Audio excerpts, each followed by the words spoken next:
আমি ফাহমিদা বেগম, সহকারী শিক্ষক, হালিমুন্নেসা চৌধুরানী মেমোরিয়াল বালিকা উচ্চ বিদ্যালয়। সুপ্রিয় শিক্ষার্থীবৃন্দ, হালিমুন্নেসা স্বপ্নের অনলাইন স্কুলের পক্ষ থেকে তোমাদেরকে জানাচ্ছি অভিনন্দন। আজকে আমি তোমাদের সাথে এসেছি নবম দশম শ্রেণীর বাংলাদেশের ইতিহাস ও বিশ্ব সভ্যতা নিয়ে। আজকে আমি তোমাদের সাথে আলোচনা করব ষষ্ঠ অধ্যায় মধ্যযুগের বাংলার রাজনৈতিক ইতিহাস। তো আমরা প্রথমে জানি মধ্যযুগ কবে থেকে শুরু হয়েছে। আসলে বাংলায় মুসলমান শাসনের সূচনা কাল থেকেই মধ্যযুগের শুরু হয়। ইতিহাসে এক যুগ থেকে অন্য যুগে প্রবেশ করতে হলে কতগুলো যুগান্তকারী পরিবর্তন দরকার। সেরকম বাংলায় মুসলমানদের বাংলার যখন অধিকারে আসে সে তখন থেকে বাংলায় শুধু রাজনৈতিক পরিবর্তনই হয়নি, বাংলা দেখা যায় যে অর্থনৈতিক পরিবর্তন, সামাজিক পরিবর্তন, ধর্মীয় পরিবর্তন, তারপরে শিক্ষা, সাহিত্য, শিল্পকলা সব ক্ষেত্রে পরিবর্তন আসে। তো আজকে আমরা পড়ব বাংলায় মুসলিম শাসনের প্রতিষ্ঠা। বাংলায় মুসলিম শাসনের যে সূচনা হয় কিভাবে আমরা আজকে সেটা পড়ব। আমরা প্রথমে দেখি এই পাঠ শেষে আমরা কি কি জানতে পারবো। আমরা জানতে পারবো ইখতিয়ার উদ্দিন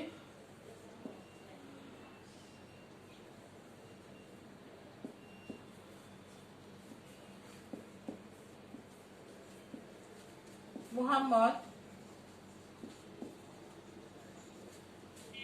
বখতিয়ার খলজি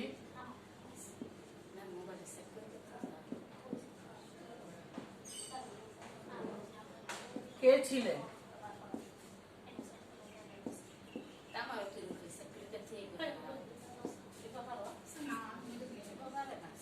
তারপরে আমরা জানবো ইখতিয়ার উদ্দিন মোহাম্মদ বখতিয়ার খলজি কে ছিলেন, বাংলায় মুসলিম শাসন কে প্রতিষ্ঠা করেন, বাংলায় প্রথম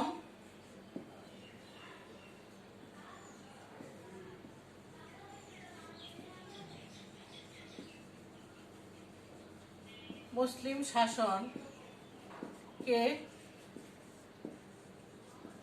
প্রতিষ্ঠা করেন।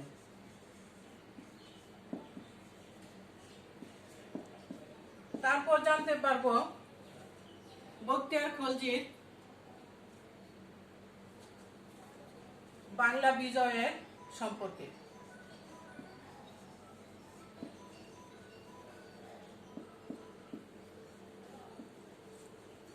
বখতিয়ার খলজি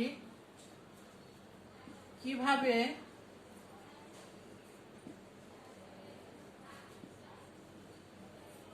বঙ্গ বিজয়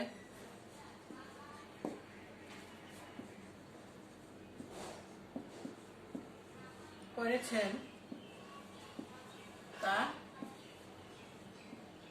বর্ণনা করতে পারবো।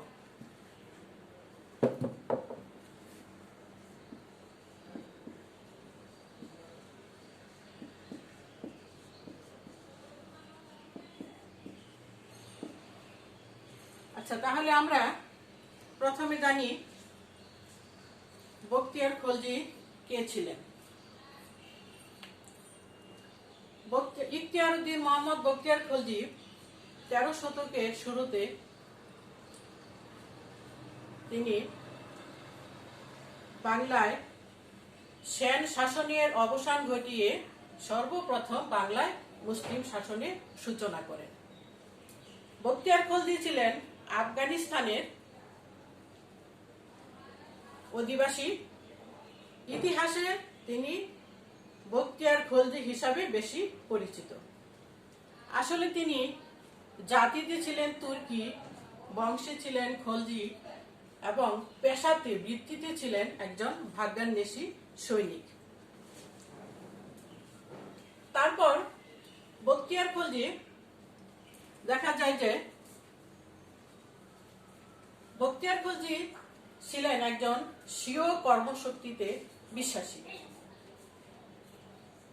বখতিয়ার খলজি তার স্বীয় কর্মশক্তিতে বিশ্বাসী ছিলেন। তিনি দেখা যায় 1195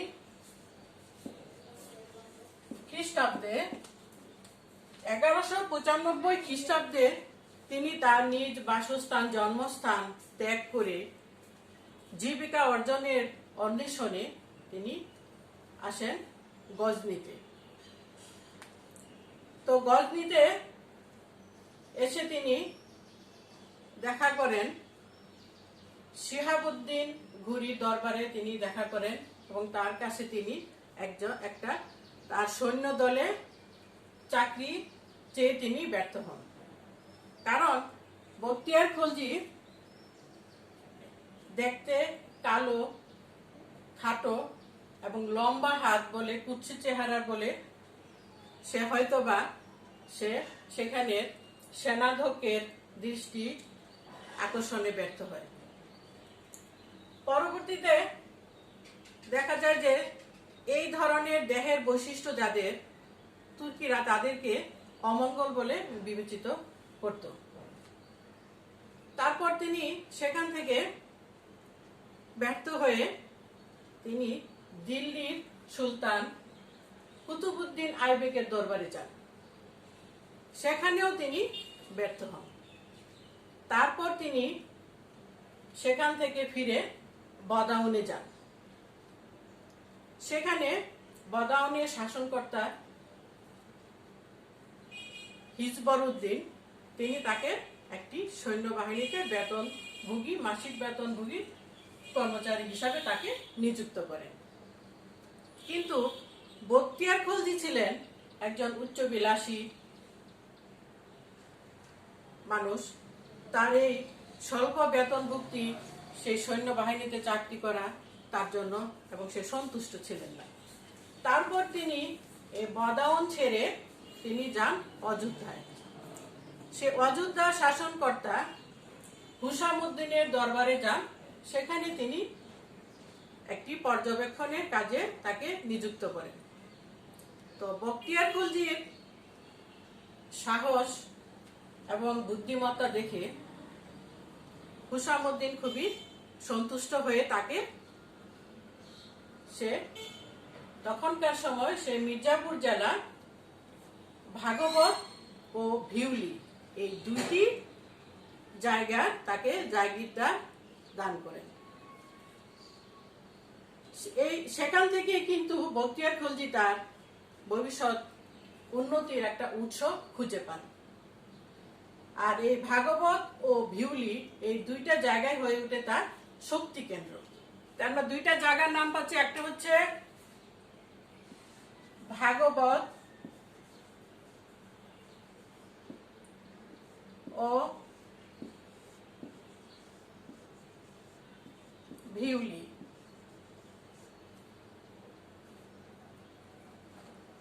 এখানে এই দুইটা জায়গায় তার শক্তির কেন্দ্র হিসাবে গড়ে ওঠে। এরপর বখতিয়ার খলজি দেখা যায় যে সে ছোট ছোট যে রাজ্যগুলো আছে, ছোট ছোট রাজ্যগুলোকে সে তখনকার সময় দেখা গেছে যে সে ছোট ছোট যে হিন্দু রাজ্যগুলো আছে সেটাকে সে আক্রমণ করে এবং লুণ্ঠন করে। এভাবে সে তার রাজ্যগুলোকে অধিকারে নিয়ে আসে। তারপর তার বীরত্বের কথা যখন চারদিকে ছড়িয়ে পড়ে, দেখা গেছে যে অনেক ভাগ্যান্বেষী মুসলমান তার সৈন্যদলে যোগদান করে। এভাবে তার সৈন্যদল সংখ্যা অনেক বাড়তে থাকে।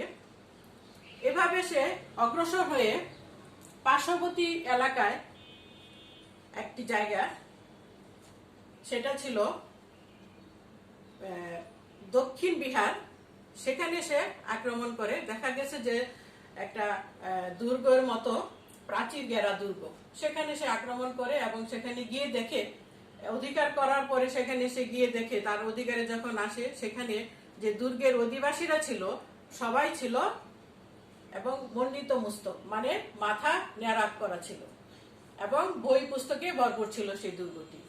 তখন সে জানতে পারলো যে সে আসলে একটি বৌদ্ধ বিহার সে অধিকারে নিয়ে আসে এবং এরপর থেকেই সে বৌদ্ধ বিহারটি নামকরণ হয় বিহার নামে। আজ পর্যন্ত সেটি বিহার নামে পরিচিত। তো এরপর আমরা দেখি যে সে বিহার জয় করার পরে বখতিয়ার খলজি সে আরো পার্শ্ববর্তী যে অঞ্চলগুলো আছে সেটাও সে জয় করতে থাকে। বিহার জয় করার পরে অনেক ধন সম্পদ নিয়ে তিনি দিল্লির যে সুলতান কুতুবউদ্দিন আইবেকের সাথে তিনি সাক্ষাৎ করেন। সেখানে তাকে সম্মানিত করা হয়। তারপর তিনি আবার বিহারে ফিরে আসেন। বিহারে ফিরে এসে তিনি কিছুদিন পর তিনি নদিয়া বা নবদ্বীপ নামে সে অঞ্চলটি তিনি আক্রমণ করেন। বাংলার রাজা লক্ষণ সেন তখন নদিয়ায় অবস্থান করছিলেন। তখনকার সময় রাজধানী ছিল, বাংলার রাজধানী ছিল গৌড় এবং দ্বিতীয় রাজধানী ছিল নদিয়া। রাজা লক্ষণ সেনকে তখনকার সময় যে পণ্ডিত এবং দৈবজ্ঞগণ এবং ব্রাহ্মণগণ রাজা লক্ষণ সেনকে বলেন তিনি যেন এই নদিয়া ত্যাগ করেন, এটার পরামর্শ দেন। কারণ তারা শাস্ত্রে দেখেছিল যে সুস্পষ্ট ভাবে ইঙ্গিত দেওয়া ছিল যে একজন তুর্কি বীর এই বাংলাকে জয় করবে এবং সেই বিজিত সেই সৈনিকের যে বর্ণনা ছিল, দেহের বর্ণনা ছিল, সেটার সাথে কিন্তু বখতিয়ার খলজি অনেকটাই এবং মিল ছিল। তো রাজা লক্ষণ সেন তিনি নদিয়া ত্যাগ করেননি। তখনকার সময় বিহার হতে বাংলায় প্রবেশ করা দুইটি রাস্তা ছিল, একটি ছিল তেলিয়াগড় আর একটি ছিল সিকরিগড়। তখন এই কথাগুলো তোমরা সাথে সাথে খাতায় লিখে রাখবে, এগুলো থেকে তোমাদের বহু নির্বাচনী প্রশ্ন থাকবে। আবার একটা ছিল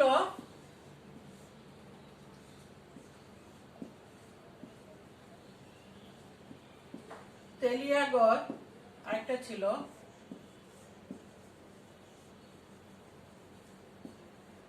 সিকরিগড়।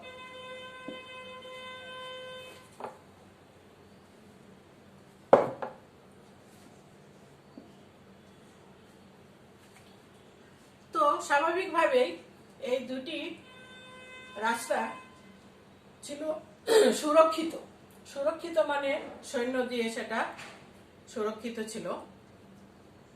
তখন বখতিয়ার খলজি কি করলেন, এই প্রচলিত দুটা রাস্তা বাদ দিয়ে তিনি অরণ্যের ভিতরে অন্য একটি রাস্তা দিয়ে তিনি নদিয়ার দিকে অগ্রসর হন। তিনি যখন নদিয়ায় অগ্রসর হন তখন তার সাথে অনেক সৈন্য সামন্ত ছিল। তার সৈন্যগুলাকে সে খন্ড খন্ড ভাগে ভাগ করে তিনি নদিয়ার দিকে অগ্রসর হন। তিনি যখন নদিয়ার দ্বার প্রান্তে গিয়ে পৌঁছেন তখন তার সাথে 17 থেকে 18 জন অশ্বারোহী সৈনিক তার সাথে ছিল। কিন্তু এটাও আছে, কথিত আছে যে এত অল্প সংখ্যক সৈন্য নিয়ে বখতিয়ার খলজি কিভাবে বাংলা বিজয় করেন। তো তিনি যখন এই সৈন্যদেরকে নিয়ে পৌঁছেন, এবং এটাও আছে যিনি বখতিয়ার খলজি নদিয়াতে এমন ক্ষিপ্র গতিতে রাস্তা অতিক্রম করছিলেন যে তার সৈন্যরা মাত্র 17 থেকে 18 জন সৈনিক তার সাথে আসতে পেরেছিল, বাকিরা কিন্তু পিছনেই পড়েছিল। তারপর উনি যখন উনি যখন নদিয়ায় এসে পৌঁছালেন তখন ছিল ভর দুপুর।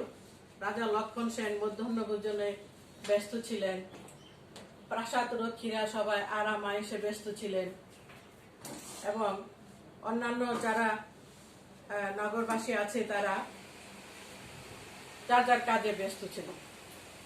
তখন বখতিয়ার খলজি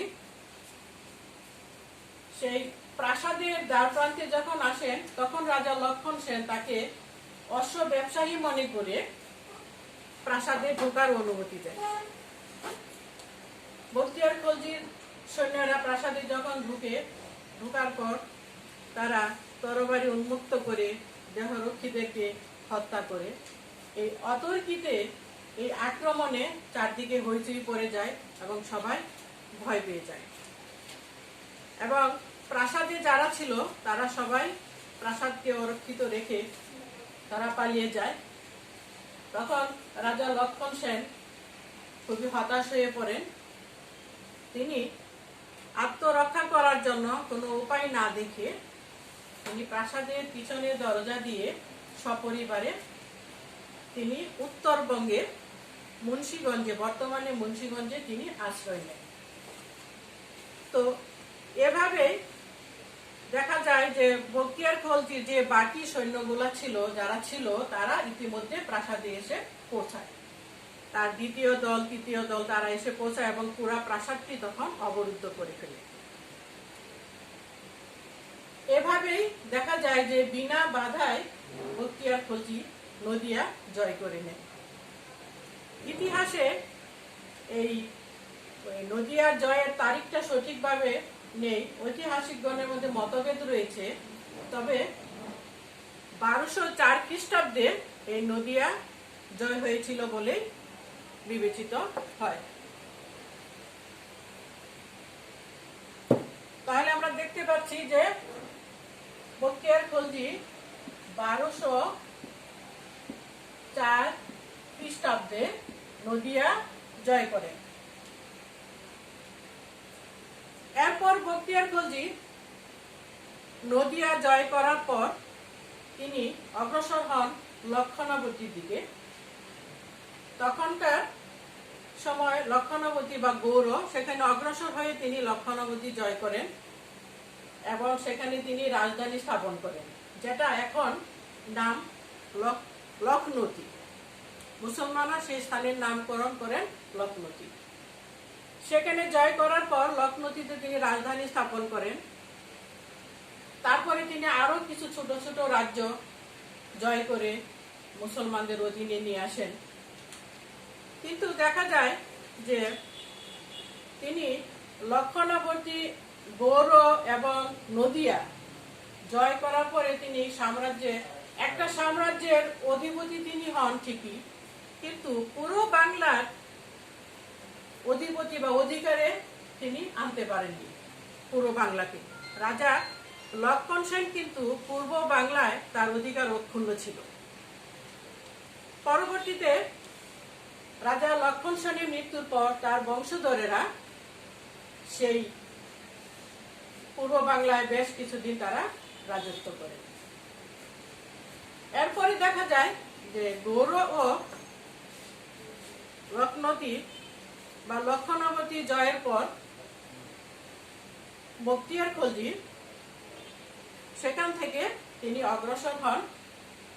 2 বছর পর সেখান থেকে তিনি অগ্রসর হন তিব্বত অভিযানে। তিব্বত অভিযানটাই ছিল তার শেষ সমর অভিযান। তিনি সেই অভিযানে ব্যর্থ হন এবং দেখা যায় যে সেই অভিযানে ব্যর্থ হওয়ার পর তিনি 2 বছর পর তিনি আবার দেবকুটি ফিরে যান এবং সেখানে তিনি অসুস্থ হয়ে পড়েন এবং মৃত্যু মুখে পতিত হন। তো এভাবেই বখতিয়ার খলজি বাংলায় সর্বপ্রথম মুসলিম শাসনের প্রতিষ্ঠিত করেন। তিনি বখতিয়ার খলজি শুধুমাত্র রাজ্য জয় করে ক্ষান্ত হননি, তিনি তার বিজিত রাজ্যগুলোতে তার সুশাসনের আওতায় আনার চেষ্টা করেছেন এবং দেখা গেছে যে তিনি বিভিন্নভাবে ইসলাম ধর্ম, মুসলমান সংস্কার এবং বিভিন্ন মসজিদ, মাদ্রাসা, মক্তব ইত্যাদি তিনি প্রতিষ্ঠিত করেন। তো এভাবেই দেখা যায় যে বাংলায় উল্লেখযোগ্যভাবে বখতিয়ার খলজির নাম খুবই উল্লেখযোগ্য। তিনি প্রথমই বাংলায় মুসলিম শাসন প্রতিষ্ঠিত করেন এবং প্রায় ৫৫০ বছর এই মুসলিম শাসন এই বাংলায় রাজত্ব করে গিয়েছিল। তো শিক্ষার্থীরা, আজকে আমরা জানলাম বখতিয়ার খলজি কিভাবে বাংলায় মুসলিম শাসন প্রতিষ্ঠিত করেন, সেটা আমরা জানতে পারলাম। তোমরা অবশ্যই এই পাঠটুকু আবার পড়বে এবং পরবর্তী ক্লাসে তোমাদের সাথে আমার আবার দেখা হবে। ভালো থেকো। আল্লাহ হাফেজ। আসসালামু আলাইকুম।